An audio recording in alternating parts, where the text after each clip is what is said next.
नमस्कार पुणेकर, मी सुदर्शन जगदाळे, आम आदमी पार्टीचा पुणे शहर अध्यक्ष। सामान्य माणसाला एखादा आयुक्त कधी भेटतो किंवा सामान्य माणसाला या प्रशासकीय यंत्रणेमध्ये काही खास वेळ असा अलोकेट केला आहे का, असा काही कायदा आहे का?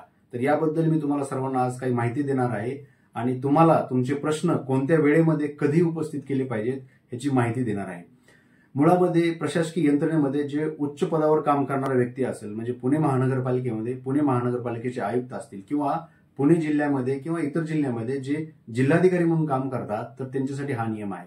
हा नियम काय आहे तर सामान्य माणसाला दर सोमवारी आणि गुरुवारी दुपारी 3:30 ते 5:30 या वेळेमध्ये त्या आयुक्तांना किंवा त्या जिल्हाधिकाऱ्यांना हा वेळ दिला पाहिजे, हा असा कायदा आहे। पण आमच्या निदर्शनास असं आलंय की पुणे महानगरपालिकेमध्ये आजी माजी नगरसेवक असतील, आमदार खासदार असतील, मंत्री संत्री असतील, बरोबर याच वेळेमध्ये आयुक्त समोर जाऊन बसतात आणि स्वतःची पर्सनल कामं असतील किंवा इतरही कामं असतील ते काम करून घेतात।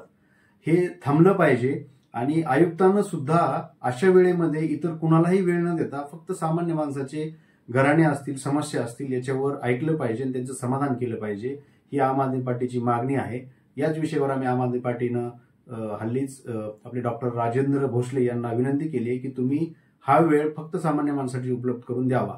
आणि मी सर्व पुणेकरांना विनंती करतो की तुमचे काही अडीअडचणी असतील, प्रश्न असतील जे स्थानिक पातळीवर सुटत नाही, ते आयुक्तांना या वेळेमध्ये तुम्ही जाऊन उपस्थित करावा, ही मी अपील करतो। आणि तुम्हाला याच्यामध्ये काही अडचणी असतील तर तुम्ही नक्कीच मला या व्हिडिओच्या कॉमेंटमध्ये सांगू शकतात की या विषयावर आम्हाला अशी अडचण येते, आम आदमी पार्टी त्याचा फॉलोअप घेईल।